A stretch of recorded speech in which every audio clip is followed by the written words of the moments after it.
여러분 안녕하세요. 머니시크릿입니다. 윤석열 정부의 감세 정책이 뒤집어지고 있습니다.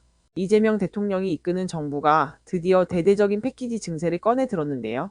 이번 영상에서는 법인세, 양도소득세, 증권거래세부터 시작해서 배당소득 분리과세, AI 세액공제 등 복잡한 세제 개편안을 한눈에 정리해드립니다. 누가 타격을 입고 누가 혜택을 보는지 지금부터 끝까지 함께 보시죠. 1. 본격적인 증세, 법인세 인상부터 시작된다.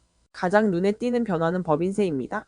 윤석열 정부 시절 최고 세율이 25%에서 24%로 낮아졌었죠. 그런데 이번 세제 개편안에는 최고 세율을 다시 25% 이상으로 올리는 방안이 포함됐습니다. 단번에 인상할지 단계적으로 올릴지는 아직 미정입니다. 하지만 분명한 건 이재명 정부가 법인들에게 더 많은 세금을 거두겠다는 방향은 확실하다는 겁니다. 그리고 중요한 점.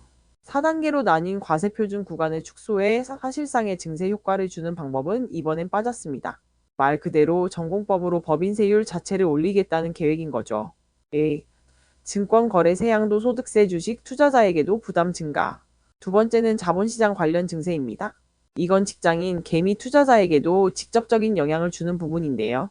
윤석열 정부는 대주주 기준을 10억 원에서 50억 원으로 올렸습니다. 하지만 이재명 정부는 다시 이 기준을 낮추겠다고 나섰습니다. 현재 유력한 시나리오는 10억 30억 원 수준. 이 말은 곧 양도소득세를 더 많은 사람에게 물리겠다는 의미입니다. 여기에 증권거래세도 단계적으로 올릴 방침인데요.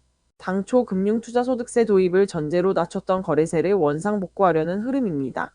즉, 주식 사기도 팔기도 부담스러워지는 구조가 되는 겁니다. 3. 배당소득엔 당근분리과세 확대 검토. 하지만 감세책도 일부 있습니다. 그 중심에 있는 게 배당소득 분리과세입니다. 정부는 배당 성향이나 배당 증가율 등의 조건을 충족하는 우량 상장사 주주에 대해서 기존의 종합과세 대신 분리과세를 허용할 방안을 검토 중입니다. 이는 자본시장 활성화를 위한 일종의 당근책인데요. 단 분리과세를 적용받기 위해선 일정 요건을 충족해야 하며 요건 수는 2개 이상으로는 늘리지 않을 계획입니다.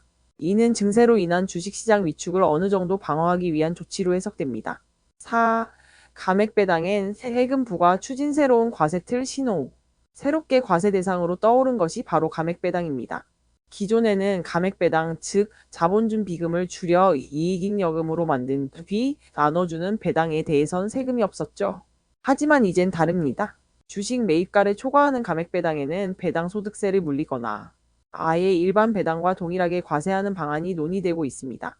이건 과거 세제 사각지대를 정리하고 세수 확보를 넓히겠다는 조치로 해석됩니다. 5. AI 반도체엔 세금 인센티브 저출산 대응책도 포함. 이재명 정부는 증세와 함께 핀셋 감세도 함께 추진하고 있습니다. 바로 미래산업 육성과 저출산 대응입니다. 먼저 AI 데이터 센터 투자 기업에게는 현행 1%에서 10%였던 세액 공제율을 15%에서 25%로 확대하겠다고 밝혔습니다. 또한 반도체 2차 전지 기업에 대해선 생산량만큼 세금을 감면해주는 생산세액 공제도 검토 중입니다. 저출산 문제 대응책으로는 다자녀 가구의 신용카드 소득 공제 확대, 월세 세액 공제 강화가 포함됐고요.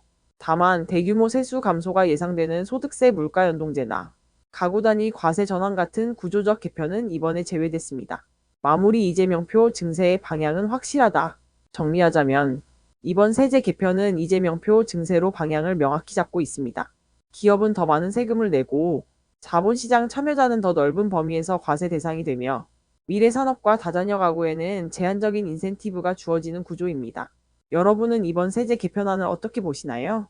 세수 확대를 위한 불가피한 선택일까요? 아니면 시장 위축을 불러올 악재일까요?